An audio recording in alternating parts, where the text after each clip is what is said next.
All right, so today we're digging into the past to figure out how a very specific set of objects didn't just build a new world, but also completely dismantled an old one. Let's get right into it. No, really, just stop and think about that for a second. What would you pack? A fancy 3D printer? Some super advanced medical kit? A hard drive with all of human knowledge on it? The things you choose, well, they'd say a lot about the kind of society you're hoping to create. It's a pretty wild thought experiment, right?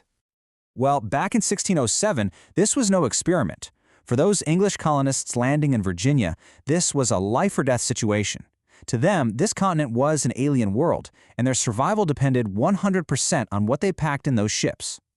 And what they packed? Wow, it was anything but random. The source material for this explainer calls it a transplanted toolkit, and it had a super clear three-part mission: survive, dominate, and recreate English society. Every single object had a job. So let's break that down. Okay, first things first. Before you can even think about dominating a continent or replicating your culture, you've got to solve a much more basic problem: how not to die. Survival was priority number one, and their tools were everything.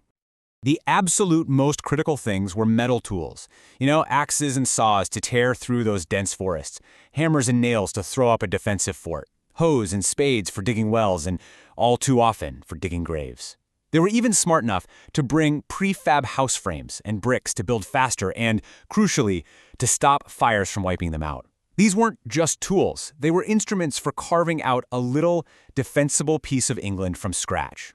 And look, survival wasn't just about hunkering down in the fort. They couldn't just sit still. Small, agile boats were absolutely essential. They were, and I mean this literally, the colonists' lifeline. They let them explore the massive river systems, fish for food, and make first contact and trade with the Powhatan people. But the plan was always bigger than just surviving. Once that foothold was secured, the toolkit's purpose got a lot bigger. The new problem became, how do we assert control, and at the end of the day, how do we make some money for our investors back in London? This is where the military hardware comes in. You've got cannons on the fort walls, sending a very loud message to any Spanish rivals and, of course, to the local Powhatan. Matchlock muskets, clunky as they were, gave them a huge advantage from a distance. And then you have the classic armor, swords, and pikes. These were the tools of a professional fighting force, and they were meant for intimidation just as much as for actual combat. And this table, man, it just lays out the technological gaps so clearly. On one side, you've got firearms, iron axes, metal kettles. On the other, bows and arrows, stone axes, and earthenware pottery. Now, both of these are incredibly sophisticated systems for their own environments, but the English tools, harder, more durable, and just plain more lethal, created a serious imbalance of power. Historians have a term for this imbalance: a technological wedge. It's this idea that you can drive a superior material toolkit right between two cultures, creating a gap that lets one control the other. It wasn't about winning one fight. It was about creating a long-term strategic upper hand. And that upper hand wasn't just military, it was economic too. Just look at this process. First, the English trade their durable metal goods for native food, which goes bad.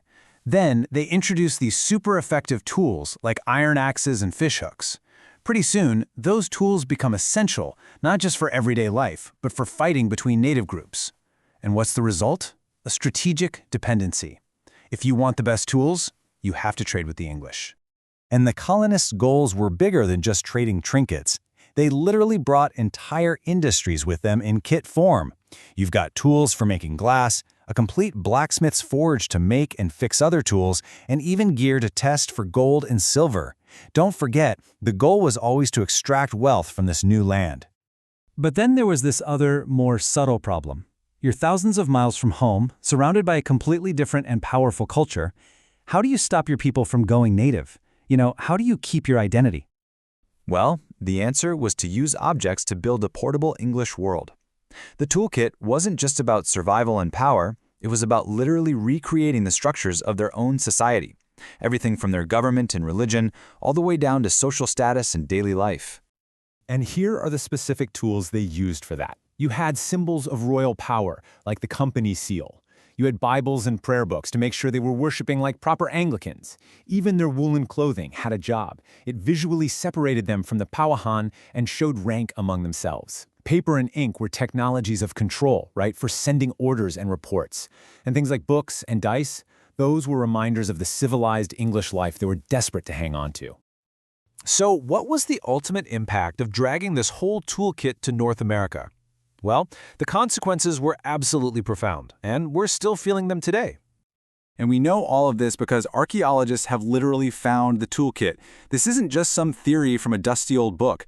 They have physically dug up thousands of these exact objects at the Jamestown site. The nails, bits of armor, cooking pots, trade beads, the physical proof is all there in the ground.